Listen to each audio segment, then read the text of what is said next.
અને કોઈ આવી સત્સંગમાં બેઠા હતા અને કોઈ આવીને કહ્યું કે મિથિલા નગરીમાં આગ લાગી છે. અને ત્યારે જનક રાજા શું બોલ્યા?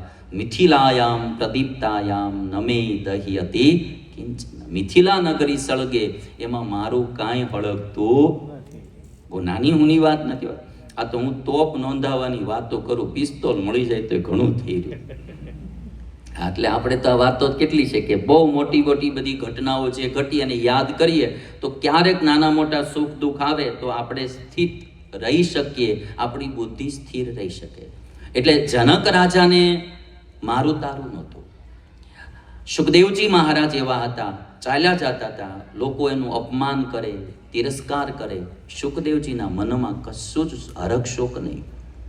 આ બધું તો હું બી ઘણું જેને બહુ સન્માનો થતા હોય એને અપમાન જ્યારે થાય ને એને વધારે કઠણ પડે.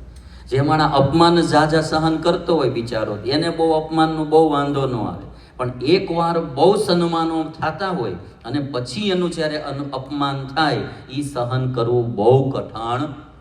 આખી જિંદગી ગરીબીમાં જ ગઈ હોય તો એને કંઈક વયું જાય એનું કંઈ બહુ દુઃખ ન હોય, પણ એકવાર તમે આમ રાજા મહારાજા બની ગયા હો, બરાબર, અને આમ તમે જુઓ તો 50-60 સ્ટોર ચાલતા હોય ને 25-30 ગેસ સ્ટેશન હાલતા હોય ને સરસ મજાની ગાડી બંગલા બધું થઈ ગયું હોય ને એક હારે બધું થપડપ થઈ જાય ત્યારે સ્થિત પ્રજ્ઞ રહેવું બહુ કઠણ પડે.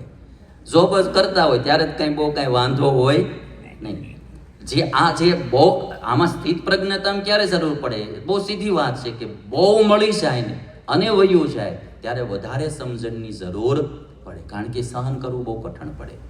એટલે તમને અમારે સદ્ધામમાં વિદ્યાર્થીઓ બધા હોય ને એને હું બધી નાની નાની ક્લિપો દ્વારા બધું શીખવાડ્યા કરું. મેં કીધું શિક્ષકનું ભણાવેલું તમારે કેટલું કામમાં આવે મને ખબર નહીં, પણ મારું ભણાવેલું આખી જિંદગી